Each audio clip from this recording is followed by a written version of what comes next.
السلام علیکم ناظرین، ہمارے اس منفرد چینل حقیقت ورلڈ پر خوش آمدید۔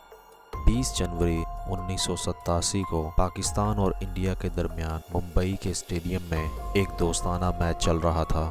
13 سالہ سچن کی ڈیوٹی اس میچ میں پلیئرز کو ریفریشمنٹس دینے کی تھی۔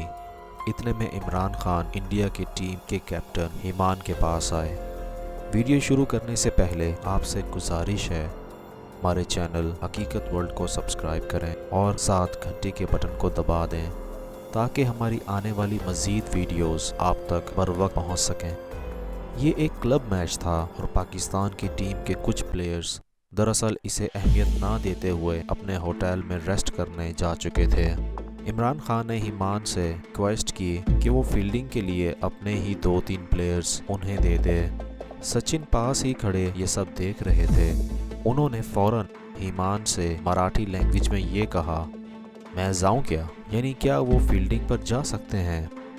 اس سے پہلے کہ ہیمان ہاں میں سر ہلاتے، سچن پاکستان کی طرف سے باؤنڈری کی فیلڈنگ پر جا چکے تھے۔ اس یادگار میچ میں سچن سے باؤنڈری پر کئی کیچز بھی ڈراپ ہوئے۔ اس ویڈیو میں ہم بات کریں گے پاکستان اور انڈیا کی کچھ کھٹی میٹھی دوستی اور کچھ حیرت انگیز قصوں کی۔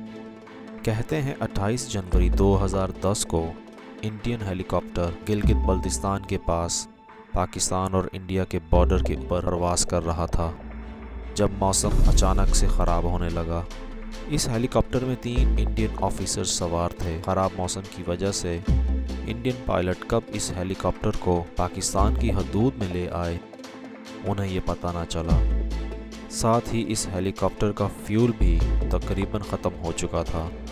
پائلٹ نے ریڈیو پر جب اپنی ایمرجنسی کا ذکر پاکستانی فوج سے کیا تو اسے بحفاظت گلگت بلتستان کے علاقے احمد آباد میں اتار لیا گیا، جہاں اس ہیلی کاپٹر کی ری فیولنگ کی گئی اور شام ہونے سے پہلے اسے واپس انڈیا روانہ کر دیا گیا، جس پر باقاعدہ طور پر انڈین آرمی نے پاکستان کا شکریہ بھی ادا کیا۔ 2015 میں ایک پاکستانی لڑکی صبا اور اس کی ماں بے حد اذیت میں مبتلا تھے۔ صبا ولسن نامی ایک نایاب بیماری کا شکار تھی جس کا علاج پاکستان میں ممکن نہیں تھا۔ ساتھ ہی ان لوگوں کے پاس اس بیماری کے مہنگے علاج کے لیے پیسے بھی موجود نہ تھے۔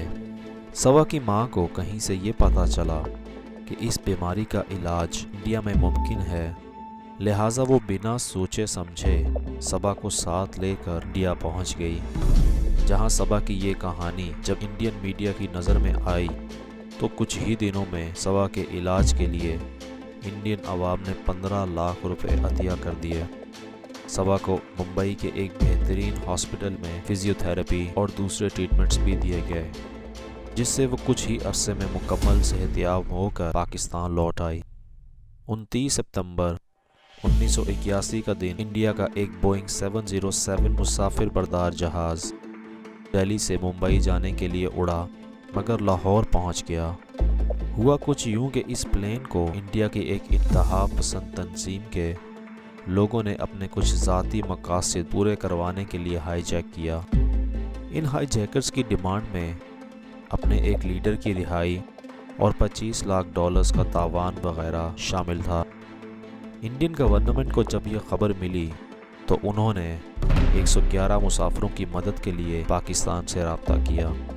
پاکستانی اتھارٹیز نے پہلے تو ذہانت کا مظاہرہ کرتے ہوئے سافٹ نیگوسیشن کے ذریعے ہی ہائی جیکر سے آدھے سے زیادہ مسافروں کو آزاد کروا لیا۔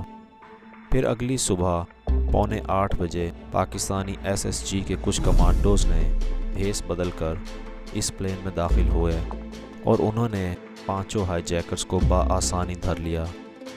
اس طرح باقی کے 45 مسافروں کو بھی بحفاظت اس پلین سے اتار لیا گیا۔ 2005 میں پاکستان میں آیا وہ بھیانک زلزلہ، کسے یاد نہیں، جس نے خیبر پختونخوا اور کشمیر میں تباہی کی انوکھی داستان رقم کی۔ اس زلزلے میں ہزاروں لوگ اپنی جان سے ہاتھ دھو بیٹھے اور لاکھوں لوگ بے گھر، جس پر انڈیا نے کھلے دل کا مظاہرہ کرتے ہوئے 25 ٹن کا ایک امدادی پیکج بھجوایا، جس میں میڈیسن، ٹینٹس، بلینکٹس وغیرہ شامل تھے۔ ساتھ ہی انڈیا نے ضرورت پڑنے پر متاثرہ لوگوں کی مدد کے لیے مشترکہ فوجی آپریشن کی بھی آفر کی، جو ایک کافی بڑا جیسچر تھا۔ اس کے بعد بھی ایسے واقعات پیش آئے جن سے لگا اب شاید یہ دونوں کنٹریز ماضی کو بھلا کر نفرت سے ابھر آئیں گی، جیسا کہ وہ ایک انڈین 11 سالہ لڑکی گیتا جو غلطی سے بارڈر کراس کر کے پاکستان آ گئی تھی، جو کہ بول بھی نہیں سکتی تھی، جسے انسانوں کے مسیحا مانے جانے والے انسان عبدالستار ایدھی نے ایک باپ کی طرح پالا، جہاں اسے اپنے مذہب کی پوری آزادی سے حفاظت کرنے کی اجازت تھی۔ اور جب اس کے ماں باپ کو انڈیا میں ڈھونڈ لیا گیا تو گیتا کو باعزت طریقے سے انڈیا رخصت کر دیا گیا۔ دوستو، امید کرتا ہوں آپ کو ہماری آج کی ویڈیو پسند آئی ہوگی، لہٰذا اپنی رائے کا اظہار کامنٹ باکس میں ضرور کیجیے گا اور ہماری اس ویڈیو کو واٹس ایپ، انسٹاگرام اور فیس بک پر شیئر کریں۔